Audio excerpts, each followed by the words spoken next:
மக்களாட்சி நிகழ்ச்சிக்கு உங்களை வரவேற்பது உமாக்கதிர். ஒவ்வொரு கட்டத்திலும் பிள்ளைகளின் வளர்ச்சியில் முக்கிய பொறுப்புகள் பெற்றோரிடமும் ஆசிரியர்களிடமும் தான் இருக்கின்றன.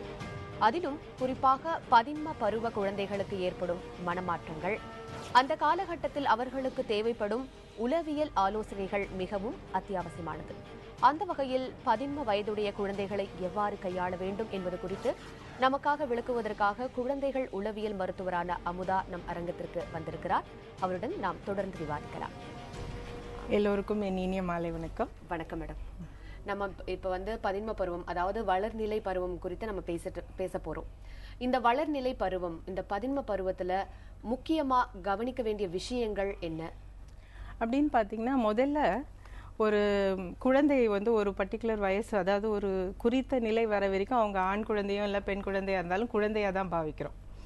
அப்புறம் அடுத்த நிலை என்ன அப்படின்னு பார்த்தீங்கன்னா, சடனாக ஒரு மெனார்கி, அதாவது அந்த மாதவிடாய் ஆரம்பித்ததுன்னு ஒரு பெண் குழந்தைய ஒரு பெண்ணாகவும், அந்த ஒரு நிலையில் இருக்கும் ஒரு ஆண் குழந்தையை சடனாக ஆணாகவும் ஆரம்பிக்கிறோம். ஆனால் அவங்க குழந்தையும் இல்லை, பெரியவங்களும் இல்லை. இப்போ குழந்தைன்னா என்ன அப்படின்னு பார்த்தீங்கன்னா, அவர்களுடைய முடிவுக்கு அவங்க ரெஸ்பான்சிபிலிட்டின்னு சொல்லக்கூடிய அந்த இதை எடுக்க வேண்டாம்.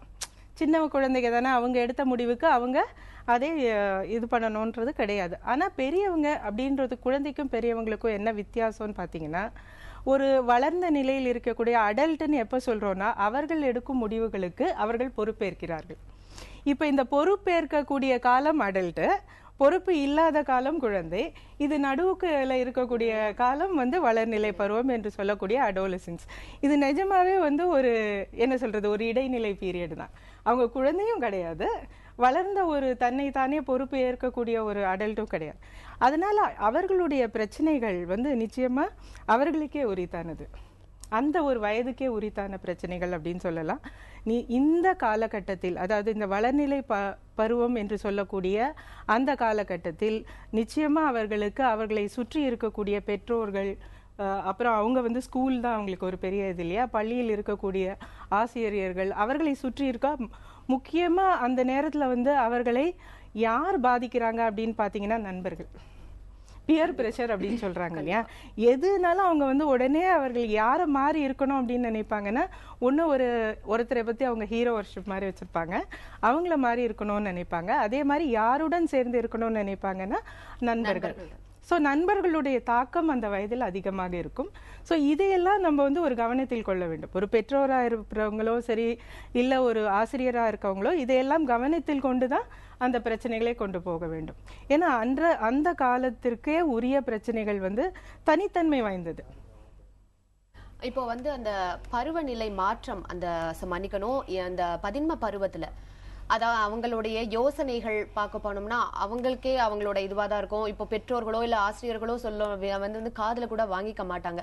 தான் சொல்ற யோசனைகள் தான் சரியா இருக்கும், தான் பண்றது தான் சரியா இருக்குங்கிற ஒரு விதம் அவங்களுக்கு அந்த ஒரு மாற்றத்தை ஏற்படுத்தும். அதை எப்படி நம்ம அவங்க இது சரியானதுதான், இது தவறானதா எப்படி புரிந்து கொள்ள முடியும்?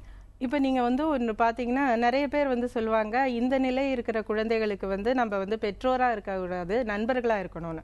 அதுலேயும் ஒரு சின்ன ஒரு மாறுதல் இருக்குது. அதாவது நண்பர்களாக மட்டும் இருக்கக்கூடாது, பெற்றோர்களாகவும் இருக்க வேண்டும், நண்பர்களாகவும் இருக்க வேண்டும். ஏன் இதை அப்படி சொல்கிறேன்னு பார்த்தீங்கன்னா, ஒரு ஒரு குழந்தை வளரும்போது ஒரு படியிலும் அவர்களுக்கு ஒரு தேவை இருக்கும். இப்போ பார்த்தீங்கன்னா, என்னுடைய பையனை எடுத்துக்கிட்டிங்கன்னா, ஒரு என்ன சொல்கிறது, ஒரு கொஞ்ச நாளுக்கு முன்னால் சடனாக அவன் ஒரு 7வது படிச்சுட்டு இருப்பான். அப்போ 7, 8 படிக்கக்கூடிய காலகட்டத்தில் ஒரு 14 வயசு இருக்கும்னு நினைக்கிறேன். அப்போ அவங்க ஃபஸ்ட்டு திடீர்னு ஓடி ஒரு கேள்வி கேட்டாங்க. அம்மா, எய்ட்ஸ் புள்ளி ராஜாவுக்கு எய்ட்ஸ் வருமானு போட்டிருக்காங்க, எய்ட்ஸ்னா என்ன, புள்ளி ராஜாவுக்கு என்னன்னு. இது வரைக்கும் பல விவாதங்கள்லையும் எதுலையும் பேசியிருந்த எனக்கே கொஞ்ச நேரம் வாய் அடைஞ்சு போச்சு. என்ன பதில் சொல்வது, எதை வரைக்கும் பதில் சொல்வது, எந்த திட்டம் வரைக்கும் அந்த குழந்தைக்கு சொல்லலான்றது. அன்றைக்கு தான் முதல்ல ஒரு பெற்றோரா அதனுடைய பிரச்சனைகளை எதிர்கொண்டேன். அப்போதான் என்ன புரிந்தது என்றால், ஒரு படியிலுமே நம்ம கொஞ்சம் கொஞ்சமாக அந்த குழந்தைகளுக்கு அவர்களுக்கு தேவையான, ஏன்னா அவங்க வளர்ந்து கொண்டே இருக்கிறார்கள், அந்த பருவ மாற்றங்கள் வந்து கொண்டே இருக்கிறது. அதற்கா நீங்க பெற்றோர்கள் அது இருக்குன்னு சொன்னாலும் இல்லைன்னு கண்ண மூடிட்டாலும் நிகழப்போட மாற்றங்கள். ஸோ அதை வந்து புரிந்து கொண்டு பெற்றோர்கள் அதற்கு ஏற்ற பிறகு இப்போ வந்து ஒரு பெண் குழந்தைன்னு எடுத்துக்கிட்டிங்கன்னா ஒரு பருவ காலத்தில் வந்து எது குட் டச் எது பேட் டச், அது எது மாதிரி ஒரு நண்பர்கள் கிட்ட பழகும் போதோ இல்லை ஒரு வேற யார்கிட்ட பழகும் போது எப்படி பழகலாம், அவர்கள் எங்கே தொடலாம், தொடக்கூடாது, இந்த மாதிரி ஒரு சின்ன விஷயத்தை வந்து ஒரு தாயார் சொல்லி கொடுக்க வேண்டும்.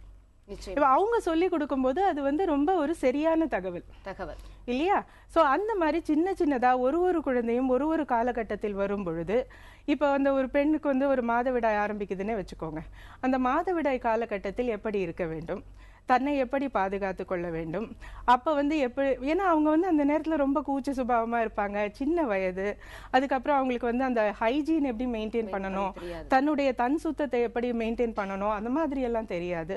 ஸோ இந்த மாதிரி இருக்கக்கூடிய ஒரு சூழல்ல அந்த நேரத்தில் இப்போ ஒரு உதாரணத்துக்கு எடுத்துக்கிட்டீங்க, ஒரு 11-12 வயசுல மாதவிடாய் ஆரம்பிக்குதுன்னு எடுத்தா அந்த நேரத்தில் அந்த தாயார் என்ன சொல்லி கொடுக்கணும், மாதவிடாய் என்றால் என்ன, அந்த நேரத்தில் தன்னை எப்படி பாதுகாத்துக்கொள்ளும் கையாளணும், எப்படியெல்லாம் வந்து தன் சுத்தத்தை பாதுகாத்து கொள்ள வேண்டும். ஸோ இந்த மாதிரி ஒரு காலகட்டத்தையும் ஒரு இன்ஃபர்மேஷன் ஒரு தகவல்களை அந்த பெற்றோர் சொல்லி கொடுக்க வேண்டும். அந்த பெற்றோர் வந்து சில டைம் ஐயோ எப்படி இதை போய் இந்த குழந்தைங்க கிட்ட பேசுறதுன்னு பார்க்கும் பொழுது நிச்சயமாக பள்ளிகளில் அந்த தகவல்களை வந்து நம்ம என்ன சொல்றது, அவங்க ஆசிரியர்கள் இருக்காங்க இல்லையா, அவர்களாவது சரியாக அந்த நேரத்தில் கேள்வி கேட்டாங்கன்னா ஏன் இதெல்லாம் கேள்வி கேட்குற அப்படின்னு இல்லாமல் பெற்றோர்களும் சரி ஆசிரியர்களும் சரி நிச்சயமாக தகவல்களை சரியான நேரத்தில் கொண்டு செல்ல வேண்டும். மேம், நம்ம பேசுறதுக்கு முன்னாடி நம்ம தொடர்புல வந்து நாராயணி, திருவண்ணாமலையை சேர்ந்த நாராயணி இருக்காங்க. வணக்கம் நாராயணி. ஹலோ. வணக்கம் நாராயணி, நீங்க இணைப்புல தான் இருக்கீங்க. இல்ல, எனக்கு வந்து 12 வயசுல ஒரு பொண்ணு இருக்காங்க. சொல்லுங்க. அவங்க வந்து இப்போ அவங்க கூட படிக்கிறவங்க எல்லாம் ஏஜ் அட்டன் பண்ணிட்டாங்க. அப்படின்னா என்னன்னு கேக்குறாங்க. அதை எப்படி அவங்களுக்கு சொல்றதுன்றது எனக்கு டவுட்டா இருக்கு. சரி, இப்ப நான் வந்து அவங்க தான் நாராயணி, அவங்க என்னோட பொண்ணுன்னா என்ன சொல்வேன் அப்படின்ற மாதிரி சொல்றேன். இப்போ வந்து அவங்களுக்கு வந்து கர்ப்பப்பைனா என்ன, ஒரு பெண் குழந்தைக்கு என்னென்ன இருக்கு அவங்க உடலுக்குள்ள, சும்மா ஒரு லைன், அதுக்காக வந்து ஃபுல்லா பயாலஜி சொல்லி தரணும்னு சொல்ல, கர்ப்பப்பைன்னு ஒன்று இருக்கு. அது இந்த காலகட்டத்தில் உங்களுடைய உள்ளுக்குள்ள இருக்கிற ரத்தங்களில் ஏற்பட மாற்றங்களால, ஹார்மோன்கள்ல வரக்கூடிய மாற்றங்களால உங்களுக்கு மாதம் இந்த 3 நாட்களில் இப்படி வரலாம், அந்த ரத்தப்போக்கு ஏற்படலாம். இதுல தவறு ஒன்றும் கிடையாது. அது வந்து மற்றவங்க வந்து இது வந்து ஒரு என்ன சொல்றது, ஒருத்தருக்கும் ஒரு ப்ரோக்ரஸ்ன்னு சொல்றாங்க இல்லையா, படிப்படியாக ஏறும் பொழுது ஒரு பெண் குழந்தைக்கு மாதவிடாய் வரலன்னா பெற்றோர் கவலைப்படுவாங்களா இல்லையா? ஸோ அந்த மாதிரி இது ரொம்ப முக்கியமான ஒரு மாற்றம் தேவை. அதனால வந்து இது இப்படி வரும் அப்படின்னு சின்னதாக எந்த ஒரு பயாலஜி புக்கை எடுத்து திறந்து போட்டாலும் உங்களுக்கு வந்து அந்த தகவல்கள் இருக்கும். அதை நீங்கள் வாய் வழியாக கொள்ளும்போது உடனே புரிஞ்சுக்கும். நீங்கள் வந்து இன்றைய காலத்தில் சொன்னீங்கன்னா தகவல்களுக்கு பஞ்சமே இல்லை. எல்லா குழந்தைகளுக்குமே தகவல்கள் நிறைய கிடைக்குது. ஆனால் ஏன் பெற்றோர்கள் சொல்லணும், பெரியவங்க சொல்லணும் அப்படின்னு பார்க்குறோன்னா, தேவையில்லாத தகவல்கள் குழந்தைகளுக்கு இல்லை அந்த வளர்நிலை பருவத்தில் இருக்கவங்களுக்கு போய் சேருது. ஸோ அதனால இப்போ நீங்கள் சொல்லும் பொழுது தேவையான தகவல்களை அழகான விதத்தில் கூற முடியும். நாராயணி, நன்றி. நீங்க சொன்னீங்க ஒரு மாதவிடாய் காலத்துல அந்த பெண்ணுக்கு முக்கியமா யார் சொல்லி தரணும்னா பெற்றோர்கள். இந்த பெற்றோர் தாய்மார் வந்து சொல்லி கொடுத்தாலே ஆட்டோமேட்டிக்கா அந்த குழந்தைக்கு வந்து சரியான முறையில அது அணுகுங்கிறது. இது நிச்சயமான ஒரு வார்த்தை தான். அடுத்ததா, இந்த பருவத்துல சமூகம் இவங்களை எப்படி நோக்கும், இவங்க வந்து சமூகத்தை எப்படி அணுகுவாங்க? இது வந்து என்னன்னு பார்த்தீங்கன்னா, இந்த அடோலசன்ட் ஏஜ் குரூப்ல இருக்கவங்களையோ, அதாவது இந்த வளர்நிலை பருவத்தில் இருக்கவங்களுக்கு அவர்களுடைய மனநிலை எப்படி இருக்குன்னா, நான் தான் சரி, என்னை யாரும் சரியாக புரிந்து கொள்ளவில்லை, வீட்லயும் புரிஞ்சுக்க மாட்டேன்றாங்க, வெளியும் புரிஞ்சுக்க அதனால தான் அவங்க தன்னை ஒத்த வயதுடைய நண்பர்களோடவே அதிகமாக மூவ் பண்ணி பேசுறதுக்கு காரணமே இதுதான். ஆனால் இன்றைக்கு வந்து அந்த கேப் வந்து அந்த ஒரு இது குறைந்து கொண்டே வருதுன்னு தான் சொல்கிறேன். இன்றைய காலத்தில் பெற்றோர்கள் அதிகமாக இந்த குழந்தைகள நட்பு ரீதியாக தான் பழகுறாங்க. ஆனால் இன்றைய பிரச்சனை என்னன்னு பார்த்தீங்கன்னா, இந்த நட்பு ரீதியை கொஞ்சம் குறைச்சி கொஞ்சம் எந்த இடத்துல பெற்றோராக இருக்கணுமோ அந்த இடத்துல பெற்றோராக இருக்கணும். இப்போ வந்து ஒரு 6வது படிக்கிற இல்லை ஒரு 7வது படிக்கிற குழந்தை வந்து தேவையில்லாமல் அவர்களுக்கு அந்த செல்போன் போன்றவை வாங்கி கொடுக்கணும்னா ஒரு ஃப்ரெண்டு மாதிரி இருந்த உடனே வாங்கி கொடுக்கக்கூடாது. இது பெற்றோருக்கு இந்த நேரம் இது தேவையா? இப்போ ஒரு சைல்ட் லாக் போட்டு வைக்கிறாங்க ஒரு டிவிலன்னா அது தேவைதான். எந்த காலகட்டத்தில் எந்த தகவல்கள் போய் சேர வேண்டும் என்று ஒரு வயது வரைக்கும் முடிந்த அளவு நீங்க வந்து எல்லாத்தையும் தடுக்க முடியாது. ஒரு குழந்தை வந்து வீட்டை விட்டு வெளியே போறாங்க, பள்ளிக்கு போறாங்கன்னா அவங்களுக்கு வந்து நிறைய எக்ஸ்போஷர் இருக்கு வழியில. இன்றைக்கு வந்து ஊடகங்கள், இன்டர்நெட், எவ்வளோ வந்து அவர்களுக்கு தகவல்கள் வந்து கொண்டே இருக்கிறது. இது அவங்க எந்த நேரத்துல தவறான தகவல்கள் கேட்டா கூட நம்ம வந்து அதை சரியா, இதுதாம்மா இதுல தவறில்லை, இதை புரிஞ்சுக்கோ அப்படின்னு நம்ம சொல்லி கொடுத்துட்டோம். நம்ம தொடர்ந்து விவாதிக்கலாம். நாம் தொடர்ந்து விவாதிக்க இருக்கிறோம் ஒரு சிறிய இடைவேளைக்கு பிறகு.